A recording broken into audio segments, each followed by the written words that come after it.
नमस्कार और स्वागत है। आज हम इतिहास की एक ऐसी तारीख पर बात करने जा रहे हैं जिसने भारत के स्वतंत्रता संग्राम का नक्शा ही बदल दिया। हाँ, एक ऐसी घटना।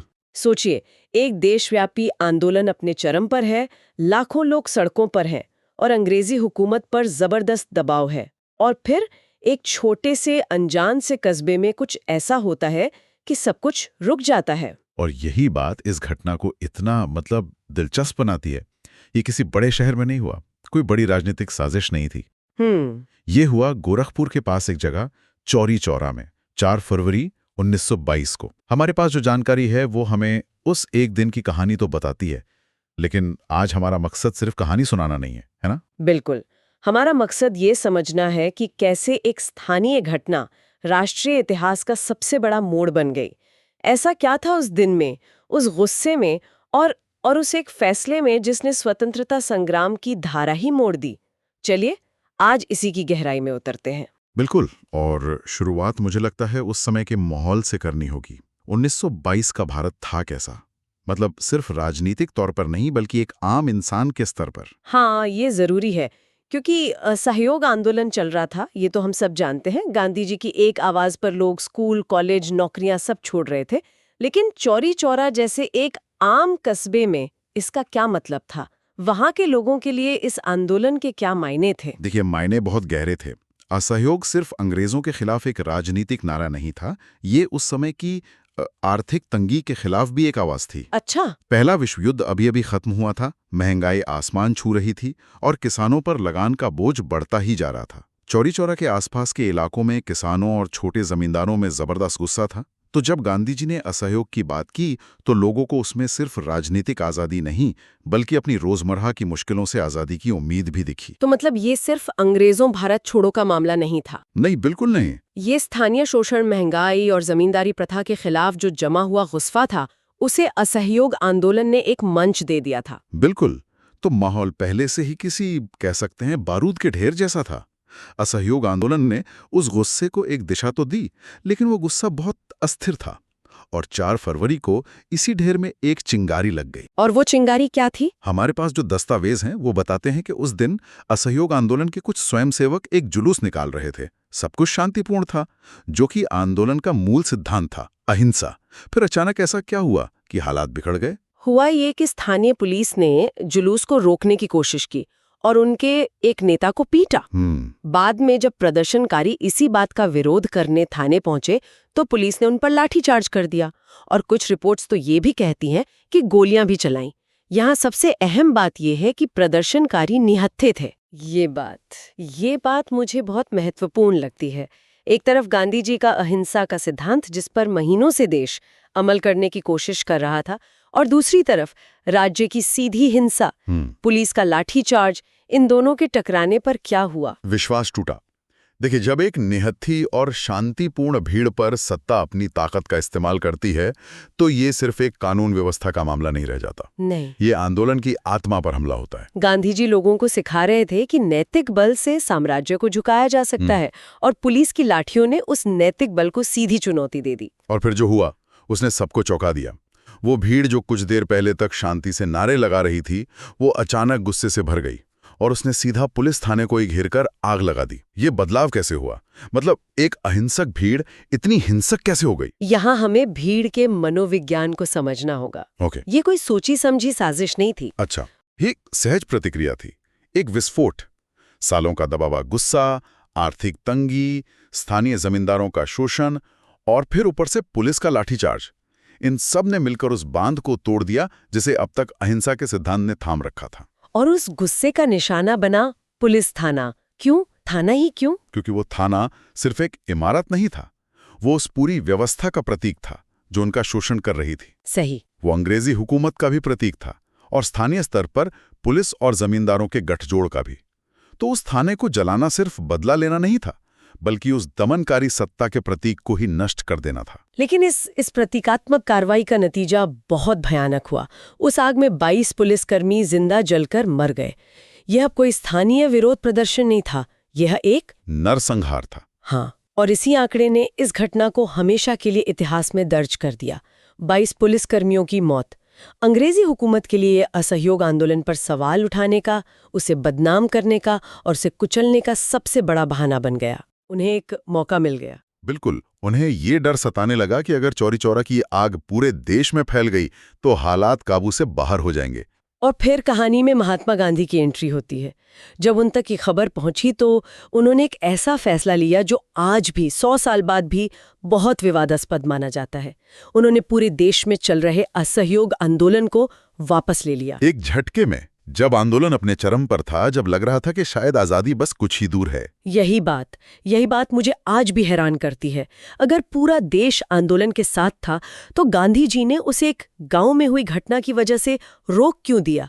क्या ये एक बहुत बड़ी राजनीतिक भूल नहीं थी? ये सवाल उस समय भी पूछा गया था और इसका जवाब गांधी जी के सिद्धांतों में छिपा है। उनके लिए आजादी का लक्ष्य जितना जरूरी था, उतना ही जरूरी उस लक्ष्य को पाने का रास्ता भी था। साधन और साध्य। हाँ, साधन और साध्य। उनका मानना था कि अगर हम हिंसा के रास्ते पर चलकर आजादी लेंगे तो वो आजादी भी हिंसा की होगी। हमारे दस्तावेजों में एक शब्द इस्तेमाल हुआ है, गांधी जी इस घटना से आहत हुए।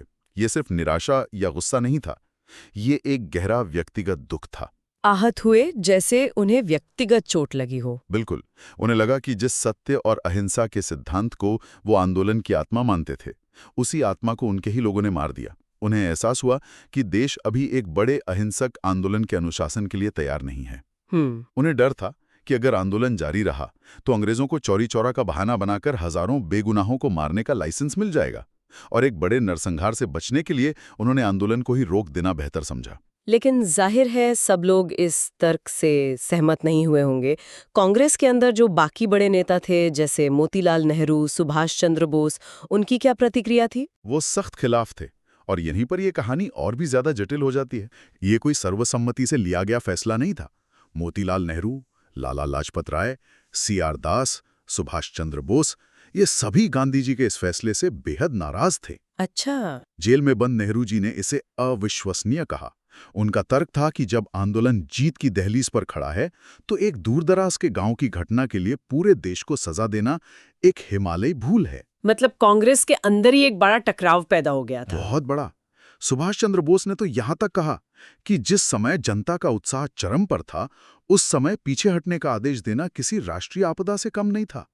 तो आप समझ सकते हैं कि गांधी जी का यह फैसला कितना अकेला और कितना मुश्किल रहा होगा। एक तरफ उनके अपने सिद्धांत थे और दूसरी तरफ उनके सबसे करीबी सहयोगी जो कह रहे थे कि ये एक ऐतिहासिक गलती है। तो फिर हम इस घटना को भारतीय स्वतंत्रता संग्राम का सबसे बड़ा मोड़ क्यों कहते हैं? आंदोलन तो रुक गया, नेता बट गए, लोगों का मनोबल टूट गया, ये तो एक नाकामी की तरह लगता है। सतही तौर पर देखने पर ये एक नाकामी ही लगती है, लेकिन इसने आंदोलन को हमेशा के लिए बदल दिया। ये मोड़ इसलिए था क्योंकि इसने स्वतंत्रता संग्राम की रणनीति पर नए सिरे से सोचने के लिए मजबूर कर दिया। कैसे? इसने कांग्रेस के नेताओं को ये कड़वी हकीकत दिखाई कि सिर्फ जोश और जुनून से देश को आजाद नहीं कराया जा सकता। एक विशाल जन आंदोलन को अनुशासित और पूरी तरह से अहिंसक रखना ये लगभग असंभव चुनौती है। तो इस घटना के बाद रणनीति में क्या बदलाव आया? 2 बड़े बदलाव आए। पहला, गांधी जी ने सक्रिय राजनीति से कुछ समय के लिए दूरी बना ली और अपना पूरा ध्यान रचनात्मक कार्यों पर लगाया। जैसे कि खादी, छुआछूत मिटाना और गांव में जाकर लोगों को अहिंसा का सही मतलब समझाना।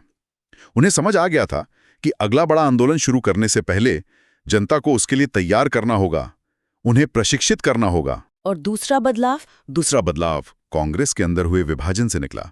जो नेता गांधी जी के फैसले से असहमत थे, जैसे मोतीलाल नेहरू और CR दास, उन्होंने एक नया रास्ता चुना। उन्होंने स्वराज पार्टी बनाई। स्वराज पार्टी? हाँ, उनका तर्क था कि अब सिर्फ सड़कों पर आंदोलन करने से काम नहीं चलेगा। हमें चुनाव लड़कर ब्रिटिश सरकार की काउंसिलों के अंदर घुसना होगा और सिस्टम को अंदर से खोखला करना होगा। अच्छा। तो चौरी चौरा की घटना नहीं, एक तरह से संसदीय राजनीति की उस धारा को जन्म दिया जो व्यवस्था के अंदर रहकर लड़ने में विश्वास रखती थी। बिल्कुल। तो अब देखिए, एक घटना ने क्या किया। इसने गांधी जी को ग्रासरूट्स लेवल पर, मतलब जमीनी स्तर पर काम करने के लिए प्रेरित किया, और इसी तैयारी का नतीजा था 1930 का कहीं ज्यादा सफल और अनुशासित नमक सत्याग्रह। सही। और दूसरी तरफ इसी घटना ने संसदीय राजनीति के एक नए अध्याय की शुरुआत की। आंदोलन एक रास्ते पर जा रहा था और चौरी चौरा के बाद वो दो अलग अलग लेकिन समानांतर धाराओं में बट गया। इसीलिए ये एक निर्णायक मोड़ है। इसने स्वतंत्रता संग्राम के चरित्र को ही बदल दिया। तो आज हमने देखा कि कैसे गोरखपुर के एक कस्बे चौरी चौरा में 4 फरवरी 1922 को हुई एक घटना ने भारत के इतिहास का रुख मोड़ दिया। ये कहानी एक अहिंसक जुलूस से शुरू हुई जो पुलिस के लाठीचार्ज के बाद एक हिंसक भीड़ में तब्दील हो गई, जिसमें 22 पुलिसकर्मी मारे गए। और इसका अंत हुआ महात्मा गांधी के उस ऐतिहासिक और विवादास्पद फैसले से, जिसने एक देशव्यापी आंदोलन को रोक दिया पर शायद भविष्य के ज्यादा मजबूत आंदोलनों की नींव भी रखी। बिल्कुल, ये घटना हमें याद दिलाती है कि इतिहास सीधी रेखा में नहीं चलता। इसमें अप्रत्याशित मोड़ आते हैं और कभी-कभी आदर्शों का जमीनी हकीकत से टकराव बहुत क्रूर हो सकता है। चौरी चौरा इसी टकराव का एक प्रतीक है। बिल्कुल, और ये हमें एक बहुत गहरे सवाल पर सोचने के लिए छोड़ जाता है। हमारे दस्तावेज बताते हैं कि गांधी जी हिंसा से आहत हुए थे और उन्होंने अपने सिद्धांतों को सबसे ऊपर रखा। ये हमें सोचने पर मजबूर करता है, जब लक्ष्य स्वतंत्रता जैसा महान हो तो क्या लक्ष्य तक पहुंचने का रास्ता यानी कि साधन लक्ष्य से भी ज्यादा महत्वपूर्ण हो जाता है? क्या रास्ते की पवित्रता बनाए रखने के लिए मंजिल में देरी करना सही है, भले ही इसकी राजनीतिक कीमत चुकानी पड़े? ये एक ऐसा सवाल है जिसका जवाब इतिहास आज भी तलाश रहा